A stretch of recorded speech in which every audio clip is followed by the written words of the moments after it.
La suite de BFM Story, François Hollande sera reçu demain par le pape, une visite qui n'est pas du goût de tout le monde. Certains catholiques français adhèrent à une supplique au pape François qui demande finalement au pape de transmettre au président de la République leur malaise sur des sujets tels que le mariage pour tous, l'avortement ou la fin de vie. Il y a une pétition qui circule, déjà signée par plus de 100 000 personnes.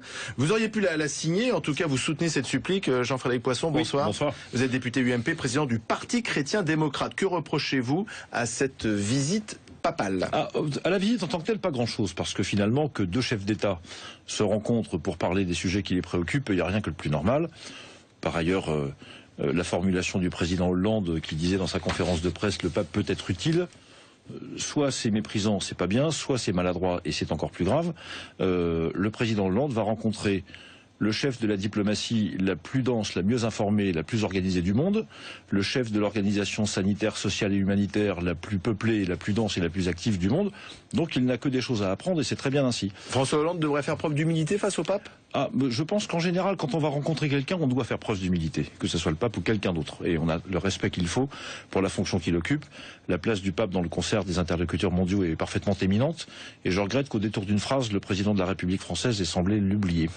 Que doit dire le pape François à notre président de la République? Il doit se dire des choses sur la diplomatie et le sort des chrétiens d'Orient, qui a été assez longuement oublié par la diplomatie française, en particulier dans la question syrienne.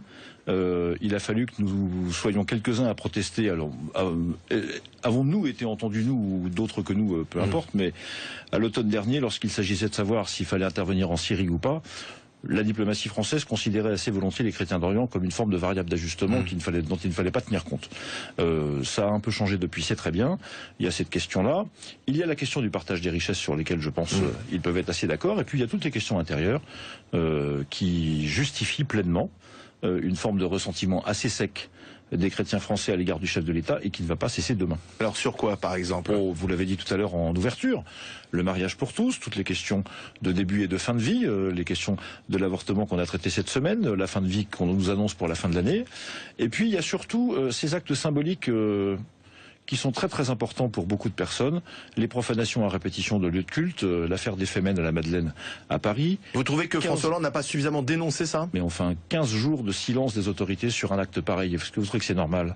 Combien de temps le ministre de l'Intérieur met-il à réagir lorsqu'une synagogue ou une mosquée est profanée dans l'instant? Et il a raison.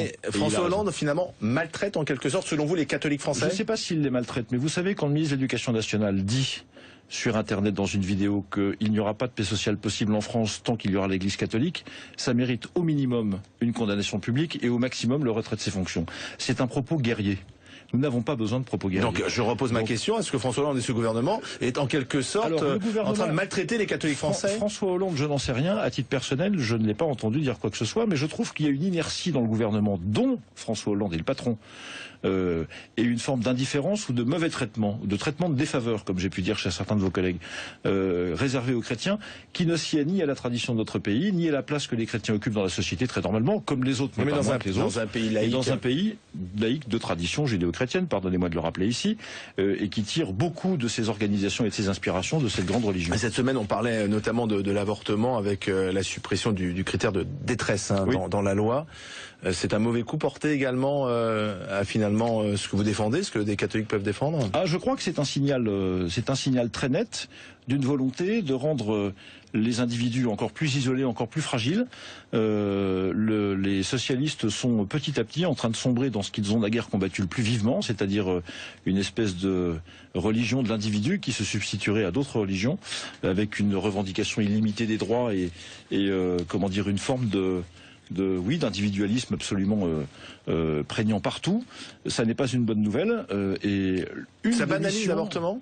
Ah oui, bien sûr. Bien évidemment, bien sûr. C'est pour ça que nous avons combattu cette Mais c'est pas banal pour une femme d'aller avorter. Et justement. Mais précisément, puisque c'est pas banal, autant maintenir le signe de cette non-banalité dans la loi. Alors c'est un mauvais signal, oui, comme sur les autres sujets de société où effectivement la conscience des chrétiens peut se trouver, des chrétiens mais pas que des chrétiens, celle des autres croyants aussi. Fin de vie, sur la fin de vie également, puisque le président Hollande lors de sa conférence de presse a annoncé une loi sur la fin de vie, peut-être le suicide assisté. Oui, c'est pareil. Je fais partie de ceux qui ne font pas de différence entre le suicide assisté et l'euthanasie. C'est au fond le même genre d'acte. Je discutais avec un certain nombre de parlementaires, de collègues de la majorité et de l'opposition ces jours-ci sur ce sujet. Beaucoup d'entre eux, y compris dans la majorité, évidemment je ne citerai pas leur nom, considèrent qu'il ne faut pas toucher à la loi, ce qui serait la plus sage des solutions. Pas toucher à la loi? Non. D'accord. Est-ce que c'est pas finalement les catholiques plutôt qui se radicalisent? Non, j'ai pas l'impression que les catholiques se soient radicalisés. Par ailleurs, il ne me semble pas que ni le pape François, depuis son arrivée au pouvoir, ni le collège épiscopal français, ni les paroissiens se soient radicalisés en quoi que ce soit. Simplement, on leur propose et on leur prépare un monde dans lequel ils ne croient pas facile d'élever leurs enfants et de continuer à vivre sans rien dire. Donc ils le disent, ce qui est nouveau, c'est pas la radicalisation, c'est l'expression collective. Ça c'est nouveau et c'est une très bonne nouvelle. Les catholiques se sont réveillés? Oui, bien sûr, ils se sont réveillés.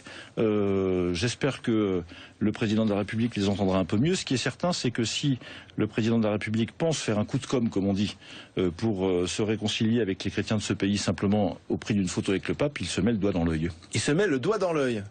Donc c'est ce que je pense. Donc attention à la récupération politique. Ah oui, c'est même pas la peine d'y penser. Enfin, je serais en tout cas. Alors peut-être que le pape François n'aurait pas dû l'accueillir. Ah mais le pape François a parfaitement raison de l'accueillir et le président de la République a parfaitement raison d'y aller. J'y reviens. C'est pour des questions diplomatiques. Il n'y a aucun problème. Mais simplement, attention au message envoyé. On ne se trompe pas sur le message à envoyer. Voilà. C'est dit. Le doigt dans l'œil. Jean-Frédéric Poisson, merci.